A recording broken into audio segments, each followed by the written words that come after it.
Hello friends. आज हम बात करेंगे बहुत ही इम्पॉर्टेंट डिजीज़ मैस्टाइटिस के बारे में। बोवाइन में मैस्टाइटिस एक इन्फ्लेमेटरी कंडीशन होती है मेमरी ग्लैंड्स की, जिससे कि एनिमल की प्रोडक्शन जो है वो ड्रास्टिकली रिड्यूस हो जाती है और एक फार्मर को इससे बहुत ही नुकसान होता है।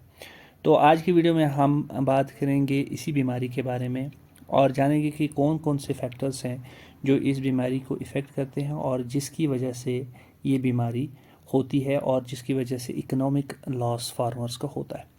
तो सबसे पहले हम बात कर लेते हैं इसकी टाइप्स की। तो ये बीमारी जो है ये 3 किस्मों की बीमारी इसकी टाइप्स होती हैं। सबसे पहले सब क्लिनिकल, फिर क्लिनिकल और क्रॉनिक, या ये भी कह सकते हैं कि इसके 3 स्टेजेस होते हैं, सब क्लिनिकल, क्लिनिकल और क्रॉनिक। सब क्लिनिकल में आपको कोई भी सिम्टम्स एनिमल में नहीं दिखेंगे एक्सेप्ट कि एनिमल के प्रोडक्शन जो है वो कम होगी, दूध में उसकी कंसिस्टेंसी में चेंज आएगी, यानी दूध थोड़ा सा गाढ़ा हो जाएगा, या फिर उसके कलर में या उसके ऑर्डर यानी उसकी स्मेल जो है उसमें थोड़ी सी चेंज आपको दिखेंगी। इसके अलावा उसकी पीएच अल्ट्रेशन होगी, जो कि हम यूजुअली नेकेड आई से हमें पता नहीं चलेगा। उसके लिए हमें पीएच जो है उसका मेजर करना पड़ेगा, तभी हम जाके कह सकते हैं कि इसमें सब क्लिनिकल मैस्टाइटिस है। तो इसके बाद क्लिनिकल स्टेज आता है। क्लिनिकल स्टेज वो स्टेज है जिसमें एनिमल अपने सिम्टम्स दिखाता है, यानी एनिमल में फीवर होगा, उसमें अडर और टीथ्स में है उसमें स्वेलिंग होगी, उसमें इन्फ्लेमेशन सेट हो जाएगी और एनिमल पेन फील करेगा। तो इसके अलावा जो है क्रॉनिक, जो थर्ड स्टेज है, उसमें प्रोलॉन्ग्ड यानी लंबे अरसे के लिए ये बीमारी होगी और उसमें बीच बीच में एनिमल आपकी रिकवरी दिखाएगा, लेकिन फिर कुछ अरसे बाद ये एपिसोड्स ऑफ जो इन्फेक्शन है स्वेलिंग के और सिम्टम्स के, ये आपके एनिमल में देखने को मिलेंगे। तो अब काजेज़ की बात अगर हम कर लें तो इसमें मेन काज जो है वो ट्रामा है। जो यूजुअली अगर ट्रामा काज होगा तो उसके साथ इन्फेक्शन होना लाजमी है, तभी जाके ये जो है इन्फेक्शन, ये डिजीज़ जो है ये डेवलप होती है। तो मेन काज जो है वो इन्फेक्शन होता है, वो ट्रामा के साथ हो सकता है या बिना ट्रामा के भी हो सकता है, यानी इंजरी के साथ। तो सबसे पहले रिस्क फैक्टर्स में आप देखेंगे कि पैथोजेंस, यानी मेन पैथोजन जो है वो बैक्टीरिया है इसमें। तो बैक्टीरिया में मेनली हमारे पास 2 किस्म के हैं, एक तो कंटाजियस हैं, दूसरे एनवायरमेंटल। कंटाजियस बैक्टीरिया वो बैक्टीरिया हैं जो एक एनिमल, एक काउ से दूसरे काउ में फैलते हैं, यानी वो ट्रांसमिसिबल है। और दूसरे जो है एनवायरमेंटल पैथोजेंस, यूजुअली वो पैथोजेंस हैं जो नॉर्मली डिजीज़ तो कॉज नहीं करते हैं, लेकिन अगर एनिमल का इम्यून सिस्टम जो है वो कॉम्प्रोमाइज़ हो तो ये भी पैथोजेंस बन सकते हैं और ये डिजीज़ मैस्टाइटिस उन एनिमल्स में काज कर सकते हैं। तो इसके लिए क्या करना चाहिए कि हमें इसकी बारे में पूरी इन्फॉर्मेशन होनी चाहिए कि हमें कौन सी प्रैक्टिसेस अपनानी है। तो सबसे पहले जानेंगे कि हम कंटाजियस पैथोजेंस कौन से पैथोजेंस होते हैं। इसमें बहुत सारे बैक्टीरिया, जैसे हमारे पास स्टैफाइलोकोकस, स्ट्रेप्टोकोकस और माइकोप्लाज्मा कॉरोनी बैक्टीरिया में ऐसे bacteria both gram positive gram negative bacteria जो है इसकी कैटेगरी में आते हैं। तो ये पैथोजेंस यूजुअली एनिमल की बॉडी पे, उसकी स्किन या अडर पे पाए जाते हैं। तो जब भी हम एनिमल की मिल्किंग करते हैं तो अगर हमारे हाथ कंटामिनेट होंगे या हमारे इक्विपमेंट्स यानी मिल्किंग मशीन वो कंटामिनेटेड हो तो ये जो बैक्टीरिया हैं थ्रू स्ट्री कैनाल अडर में इंटर कर सकते हैं और यूजुअली एनिमल में जो है ये डिजीज़ प्रोड्यूस करते हैं।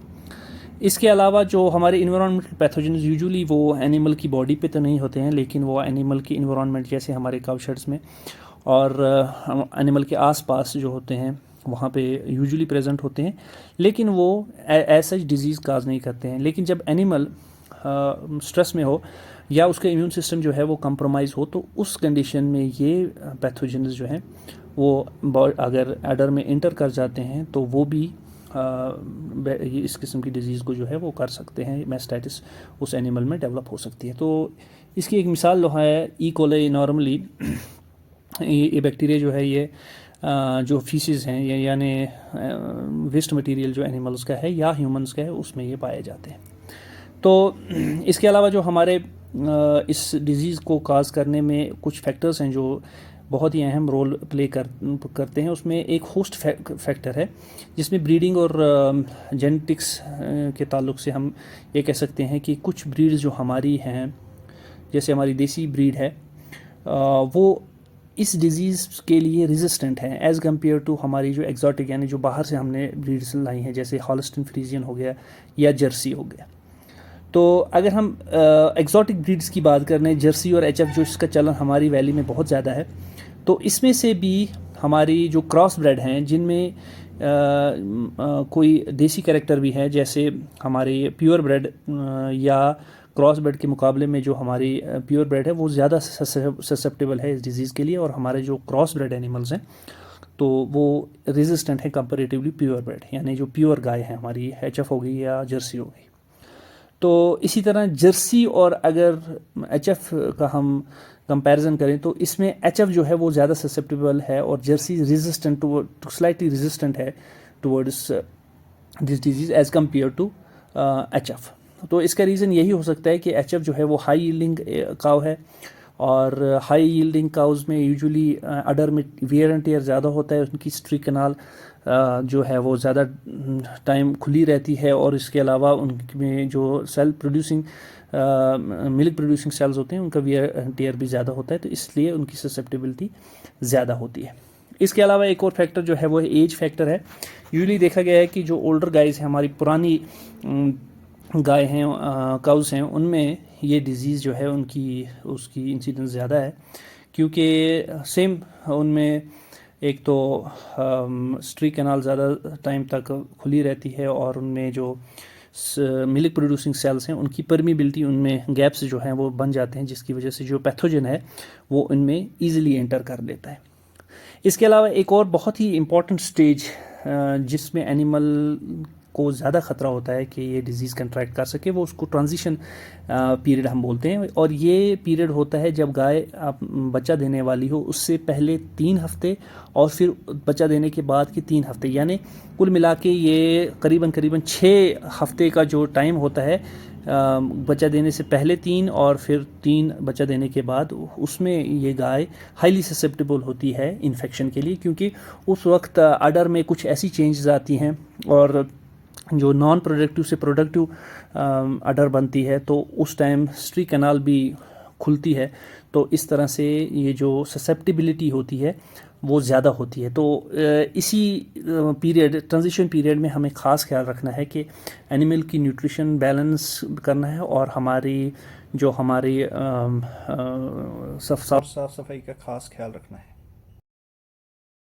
पोस्ट न्यूट्रिशन स्ट्रेस और इम्यून सिस्टम। तो जैसे कि हमें पता है, जैसे ही एनिमल लैक्टेशन में आता है तो वहाँ पर एनिमल को हाई डिमांड ऑफ एनर्जी होती है और न्यूट्रिएंट्स की होती है, ताकि वो कोलेस्ट्रॉल या मिल्क प्रोड्यूस कर सके। तो उसके लिए ड्यूरिंग लैक्टेशन पीरियड हमें एनिमल को प्रॉपर बैलेंस राशन देने की ज़रूरत है, जिसमें कि हमें कार्बोहाइड्रेट्स, प्रोटीन, अमाइनो एसिड्स और माइक्रो एंड मैक्रो न्यूट्रिएंट्स दोनों का ख्याल रखना पड़ता है, जिसमें हमारे कैल्शियम, फास्फोरस, जिंक, कोबाल्ट और अदर मिनरल्स शामिल हैं। तो अगर ये न्यूट्रिएंट्स हम एनिमल को सप्लीमेंट नहीं करेंगे तो एनिमल नेगेटिव एनर्जी बैलेंस में चला जाएगा, और जिसकी वजह से उसका इम्यून सिस्टम है वो कंप्रोमाइज़ होगा और वो ससेप्टेबल रहेगा इस डिजीज़ के लिए। तो प्रॉपर फीडिंग बहुत इंपॉर्टेंट है। और एक इम्पॉर्टेंट फैक्टर जो इस डिज़ीज़ की इंसिडेंस को इन्फ्लुएंस करता है वो है इन्वायरमेंटल फैक्टर और मैनेजमेंटल प्रैक्टिसेस, जिसमें हम अपने एनिमल को रखते हैं। यानी एनिमल का इन्वायरमेंट और इसकी जो इसकी प्रैक्टिसेस हैं जो हम फॉलो करते हैं वो कैसी हैं, उस पर भी डिपेंड करता है कि ये एनिमल्स में ये डिज़ीज़ जो है वो आ सकती है या नहीं। तो इसके लिए बहुत ज़रूरी है कि हम अपने जानवरों को जो है वो क्लीन इन्वायरमेंट में रखें, जहाँ पे उनका फ्लोर स्पेसिंग प्रॉपर हो, प्रॉपर वेंटिलेशन हो, और ताकि वहाँ पे जो फ्लोर है वो कंटामिनेट ना हो पैथोजन से, और बेडिंग मटेरियल वो वेट ज़्यादा ना हो, ह्यूमिड कंडीशंस ज़्यादा ना हो, जिसकी वजह से जो है ये मास्टाइटिस पैथोजन्स जो हैं उसमें ग्रोथ करके ताकि आगे जाके वो इन्फेक्शन ना काज करें। चलिए अब बात कर लेते हैं डायग्नोसिस की। तो डायग्नोसिस में सबसे पहले है कि हमें मिल्क कंसिस्टेंसी, अगर मिल्क कंसिस्टेंसी में कोई चेंज आ रही है यानी मिल्क जो है वो गाढ़ा हो रहा है, तो ये एक इंडिकेशन हो सकती है कि उसमें आगे जाके मैस्टाइटिस डेवलप हो सकता है। तो इसके अलावा जो मिल्क नॉर्मली अगर ये स्टिक कर लेता है आपके वेसल्स के साथ, तो उसमें भी कंसिस्टेंसी चेंज हुई है, तो ये एक इंडिकेशन हो सकती है। या इसमें स्मेल में कोई अनयूजुअल स्मेल आपको लगे। तो इसी तरह अगर हम पीएच उसका देखें कि पीएच उसमें अल्ट्रेशन आ गई, क्योंकि नॉर्मली जो मिल्क है वो स्लाइटली एसिडिक होता है 6.5 के करीब। तो अगर उसमें न्यूट्रल की तरफ पीएच है या स्लाइटली बेसिक है, तो वो एक इंडिकेशन है कि इसमें मैस्टाइटिस डेवलप हो सकती है या हो रही है।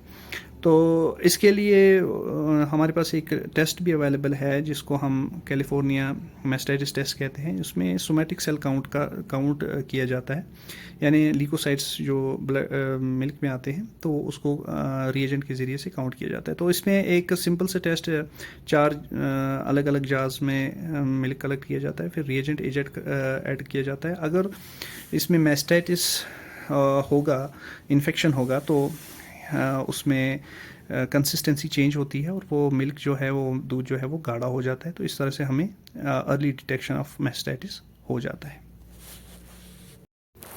चलिए अब बात करते हैं ट्रीटमेंट की। तो ट्रीटमेंट आस्पेक्ट में सबसे पहले हमारा सब क्लिनिकल मैस्टाइटिस, जिसमें हमें एवर्ट सिम्टम्स डिजीज़ के नहीं आते हैं। तो इसमें हमें जब भी हमें लगे कि एनिमल में सब क्लिनिकल मैस्टाइटिस है, तो वहाँ पे हमें किसी भी एंटीबायोटिक देने की ज़रूरत नहीं है, बल्कि हमें न्यूट्रिटिव करेक्शन करने की ज़रूरत है। तो उसमें क्या है कि न्यूट्रिटिव फैक्टर्स हमें जो हैं उनका ख्याल रखना है, ताकि एनिमल की जो इम्यून सिस्टम है उसको बूस्ट अप किया जा सके। तो हमें एनिमल्स को फीड करना है as per their body weight और प्रोडक्शन के हिसाब से, और इसी तरह से रफेज कंसनट्रेट रेशियो उसको मेंटेन करना है। और इसके अलावा माइक्रो और मैक्रो न्यूट्रिएंट, जैसे मैंने कहा, कैल्शियम, फास्फोरस, जिंक, कोबाल्ट, इन चीज़ों का ख्याल रखना है और वो एनिमल की डाइट में जो है उसको ऐड करना है। क्लिनिकल मैस्टाइटिस में हमें एंटीबायोटिक का अप्रोच करना बहुत ज़रूरी है, लेकिन किसी भी एंटीबायोटिक के इस्तेमाल से पहले हमें इस बात का पता होना चाहिए कि कौन सी एंटीबायोटिक जो है वो सबसे ज़्यादा इफ़ेक्टिव है। उसके लिए एंटीबायोटिक सेंसिटिविटी टेस्ट कराना बहुत ही ज़रूरी है, जो कि हमारी लैब्स में रेडली अवेलेबल है। तो एंटीबायोटिक सेंसिटिविटी टेस्ट करने के बाद ही हमें डिसाइड करना चाहिए कि कौन सी एंटीबायोटिक जो है वो हम इस्तेमाल करें, क्योंकि बहुत सारे ऐसे पैथोजेंस हैं जो बहुत सारी एंटीबायोटिक्स के अगेंस्ट जो है रेजिस्टेंट है। अगर हम ऐसी एंटीबायोटिक का इंतखाब करते हैं जो कि इफ़ेक्टिव नहीं है, तो इससे क्या होता है कि जब तक हम प्रॉपर एंटीबायोटिक तक पहुंचेंगे तब तक वो डिज़ीज़ अपना काम कर चुकी होगी और एनिमल जो है उसमें ज़्यादा से ज़्यादा डैमेज हो चुका होगा। आखिर पे बात करते हैं प्रिवेंशन ऑफ द डिजीज़। तो हम कैसे, कौन से हम मैनेजमेंट और प्रैक्टिसेस कर सकते हैं जिससे ये डिज़ीज़ जो है ज़्यादा से ज़्यादा प्रिवेंट की जा सके। तो इसमें सबसे पहले, जैसे मैंने बताया, न्यूट्रिशनल आस्पेक्ट बहुत ही इंपॉर्टेंट है। हमें एनिमल्स को प्रॉपरली फीड करना है और प्रॉपर राशन बैलेंसिंग करनी है as per their body weight और उनकी प्रोडक्शन के हिसाब से। और जो हमारी डेयरी प्रैक्टिसेस हैं उनका ख़ास ख्याल रखना है। हमें एनिमल्स को स्ट्रेस में नहीं डालना है, अवॉइड करना है कि ओवर क्राउडिंग ना हो, प्रॉपर वेंटिलेशन रखनी है, पुअर वेंटिलेशन शेड्स में ना हो, जिसकी वजह से जो है वो मॉइस्चर डेवलप हो और फिर जो है वो प्रॉपर इन्वायरमेंट क्रिएट हो पैथोजेंस के लिए, जिसमें वो ग्रो कर सकें और फिर लेटर आके इन्फेक्शन काज कर सकें। तो cleansing and disinfection of shades बहुत इंपॉर्टेंट एस्पेक्ट है, वो जो रेगुलर बेसिस पे हमें करना चाहिए। और सैनिटाइजेशन ऑफ डेयरी इक्विपमेंट्स और वॉशिंग ऑफ मिल्क मशीन जैसे हो गए हमारे पास।